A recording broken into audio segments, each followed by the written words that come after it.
The phone call came while John Harbaugh was driving home. 18 years of loyalty, a Super Bowl ring, 180 regular season victories, and it all ended in a single phone conversation with owner Steve Bisciotti as Harbaugh's car rolled down a Baltimore County road. No face-to-face meeting, no final handshake, just a voice on the other end telling one of the NFL's most successful coaches that his time was up. The Baltimore Ravens, one of the most stable franchises in professional sports, just detonated a bomb that's sending shockwaves through the entire league.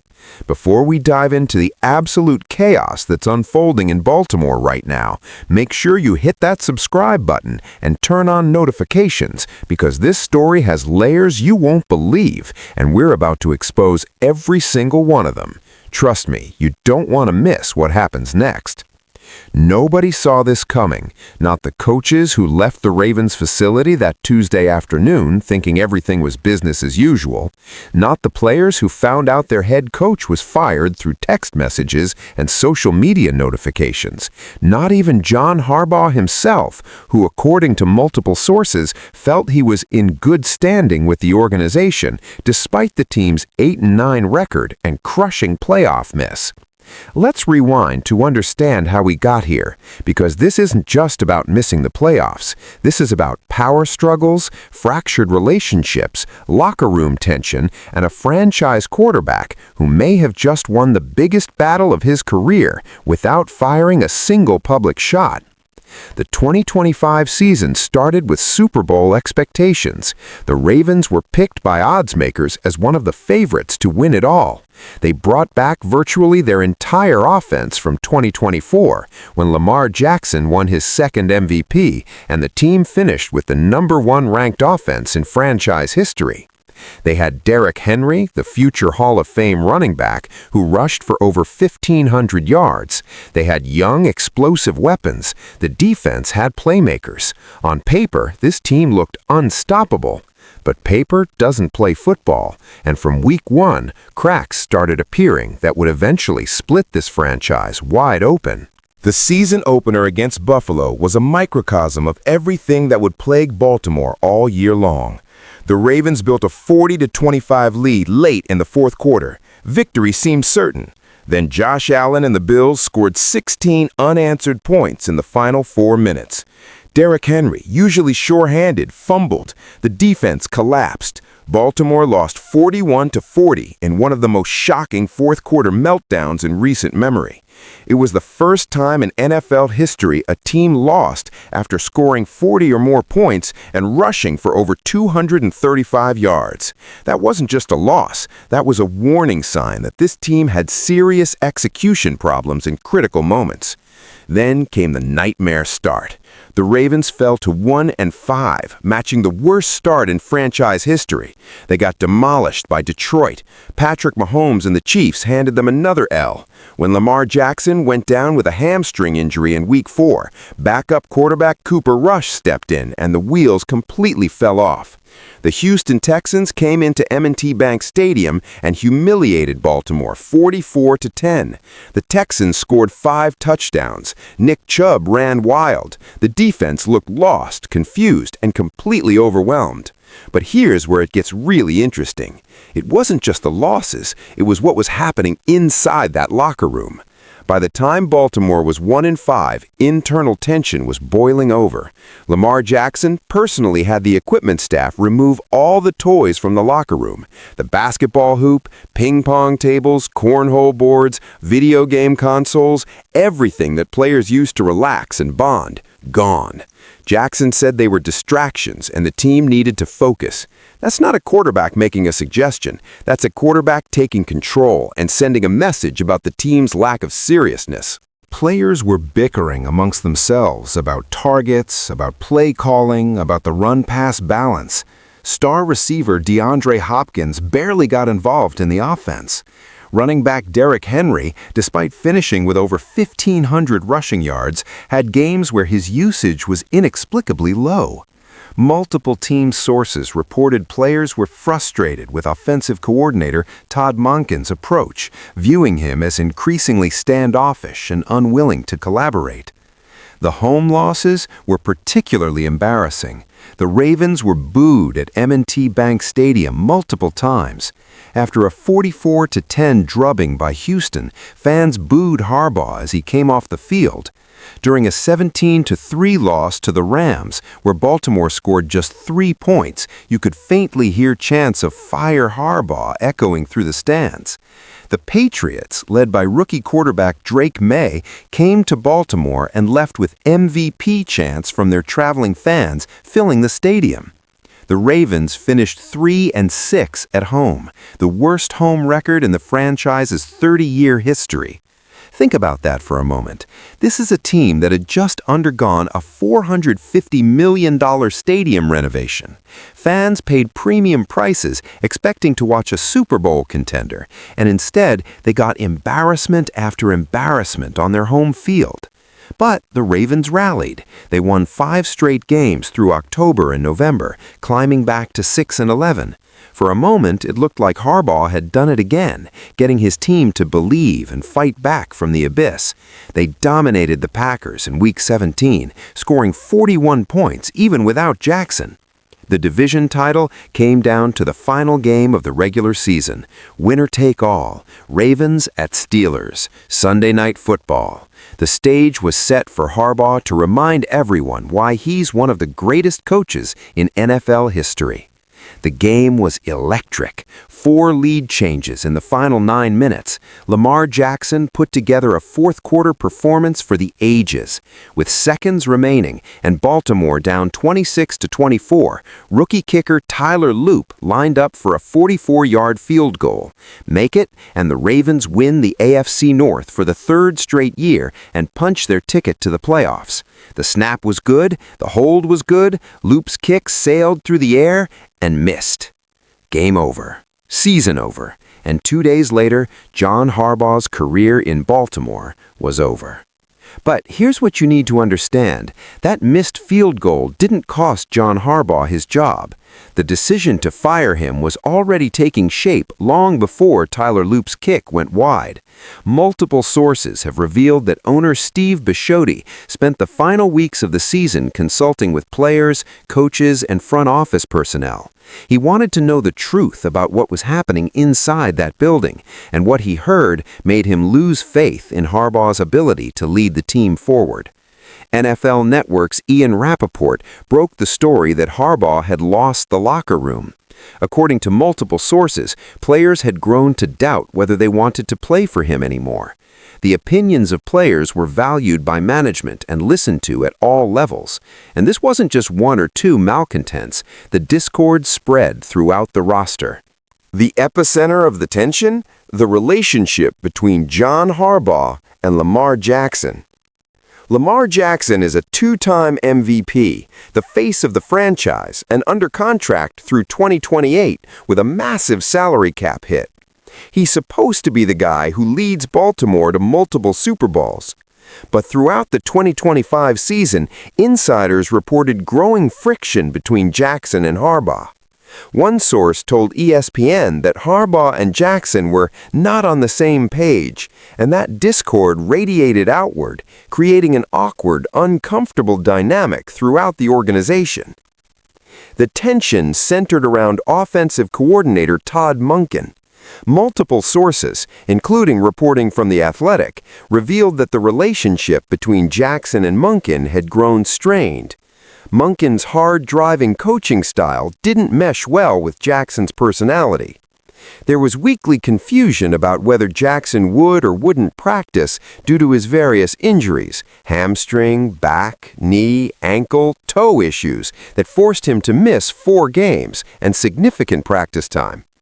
Harbaugh became a buffer between his quarterback and his offensive coordinator, trying to manage 2 strong personalities who were increasingly at odds. Here's where it gets explosive. According to sources who spoke with Outkick, owner Steve Bisciotti wanted Harbaugh to fire Todd Monken in hopes of finding a new coordinator who could unleash Lamar Jackson to be his dynamic self again. But Harbaugh refused. He stood by Monken, defending his coordinator and the offensive system that had produced the league's top-ranked offense just 1 year earlier when Jackson won MVP. Harbaugh pointed to Jackson's injury issues, suggesting the quarterback needed to do a better job taking care of his body rather than scapegoating the coaching staff. That created an impossible situation. The franchise quarterback wanted change. The head coach refused to make that change. The owner had to choose a side. And ultimately, Steve Bisciotti sided with his 28-year-old franchise quarterback over his 63-year-old Super Bowl-winning head coach. The way Harbaugh found out was stunning. On that Tuesday afternoon, around 2:45 p.m., coaches were filing their end-of-season player reports. Some were leaving for the day. Harbaugh was chatting with staff members. The belief inside the building was that maybe some coordinators would be let go, but Harbaugh would remain. One source said there was a sense Harbaugh and management were discussing potential changes, but nobody expected a quick decision. Then, a few hours later, coaches heard a knock on their door. It was general manager Eric DeCosta and team president Sashi Brown, informing Harbaugh's staff that their head coach had been relieved of his duties. Harbaugh himself found out via phone call from Bisciotti while driving home. The Ravens didn't even have a prepared statement ready when the news broke. Most players found out through social media or text messages from friends. There was no team meeting scheduled. DeCosta held a virtual meeting at 6 p.m. where he told the organization it was a hard day for everybody. But by then, the news had already exploded across the NFL world. Todd Monken, speaking publicly days later, disputed the narrative that there were major relationship issues. He said he and Jackson had a good relationship, that he never saw tension between Harbaugh and Jackson, and that he never witnessed Harbaugh failing to connect with players. But Monken also admitted, "I didn't coach Lamar well enough. I didn't have as good of a relationship as I could have." Those are the words of a man who knows he's not coming back, even if he's too professional to throw anyone under the bus publicly. Some Ravens players pushed back hard on the lost the locker room narrative. One veteran said, "That's always an easy blanket statement when a coach who's been there a long time gets fired, but I don't remember any instances where guys thought he lost the team." Another source pointed out that Harbaugh had the team ready to dominate Green Bay in Week 17 and came within one field goal of beating Pittsburgh for the division. Does that sound like a coach who lost his team? But other reports paint a different picture. Sources told ESPN they noticed bickering from players throughout the year. There were complaints about play calling, about target distribution, about players not getting opportunities. The Baltimore Banner cited anonymous sources detailing widespread discontent with Monken's decisions. The Athletic reported that Bisciotti personally spoke with multiple players, and one player even went to the owner's house for a detailed discussion about the team's issues. Players had urged Lamar Jackson to be more vocal about things affecting the team. Some were unhappy with how Harbaugh conducted meetings. Younger and star players felt Harbaugh's style didn't connect with them anymore. The truth probably lies somewhere in the middle. This wasn't a full-scale player revolt, but it was enough dissatisfaction, enough frustration, enough doubt that an owner who had stood by Harbaugh for 18 years decided it was time for a new voice. And make no mistake, this was Steve Bisciotti's call. In his statement, Bisciotti said, "Following a comprehensive evaluation of the season and the overall direction of our organization, I decided to make a change at head coach. Not we decided, not the organization decided. He decided." Bisciotti took full ownership of this shocking move. The numbers tell the story of John Harbaugh's incredible tenure. 180 wins in the regular season, 13-11 in the playoffs, 12 playoff appearances in 18 seasons, 6 AFC North titles, 4 AFC Championship game appearances, 2 number 1 seeds, 1 Super Bowl championship. He's the 14th winningest coach in NFL history and had the second longest current tenure in the league, behind only Mike Tomlin. Only 3 head coaches in franchise history, just 3 losing seasons, and in all 3 of those, his starting quarterback missed significant time due to injury. But the harsh reality is the Ravens haven't won back-to-back playoff games in any single year since that Super Bowl win after the 2012 season. They've been tantalizingly close, but have repeatedly fallen short in the biggest moments. The losses pile up. Mark Andrews dropping a 2-point conversion against Buffalo in 2024.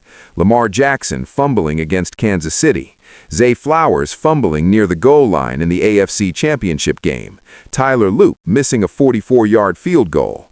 Over and over, execution failures in crunch time. Steve Bisciotti clearly decided that after 13 years without a Super Bowl, after another disappointing season where a loaded roster underperformed, it was time for someone new to try to get Lamar Jackson over the hump. Within 45 minutes of Harbaugh being fired, his agent received calls from 7 NFL teams expressing interest. That's how respected he is around the league. The New York Giants are reportedly favorites to hire him. The Dolphins, Raiders, Titans, multiple teams with openings want John Harbaugh. He'll be coaching somewhere in 2026, probably with a better roster situation than the team that just fired him. Meanwhile, the Ravens are conducting one of the most high-profile coaching searches in recent memory.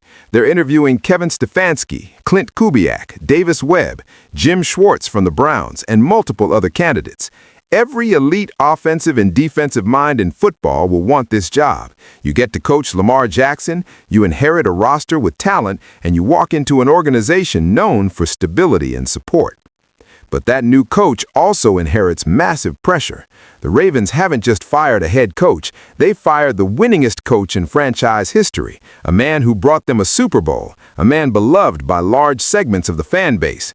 If the next coach doesn't immediately deliver playoff success, the microscope will be intense. And if Lamar Jackson struggles or gets injured again, everyone will wonder if the wrong decision was made. This story is far from over. The fallout is just beginning. Will Todd Monken land somewhere as a head coach or follow Harbaugh to his next destination? What changes will the new Ravens coach make to the offensive system? Will Lamar Jackson thrive with a fresh start, or will the pressure intensify? And perhaps most importantly, will Steve Bisciotti's gamble pay off, or will John Harbaugh lead another team to a championship while Baltimore continues searching? One thing is certain. The Baltimore Ravens, one of the NFL's most stable and successful franchises over the past 2 decades, just made a franchise-altering decision that will define the next era of their football. Whether it's remembered as bold and brilliant or short-sighted and catastrophic remains to be seen. But make no mistake, this is one of the most stunning coaching firings in modern NFL history, and we're all witnesses to the chaos it's created. The John Harbaugh era in Baltimore is over. 18 years of memories, victories, heartbreaks, and ultimately an ending nobody expected. The information in this story is based on reports from ESPN, NFL Network, The Athletic, Outkick, and multiple other credible sources close to the Ravens organization. As this situation continues to develop, new details will emerge about the coaching search, Lamar Jackson's future, and the direction of the franchise. This is a breaking story that will shape the NFL landscape for years to come.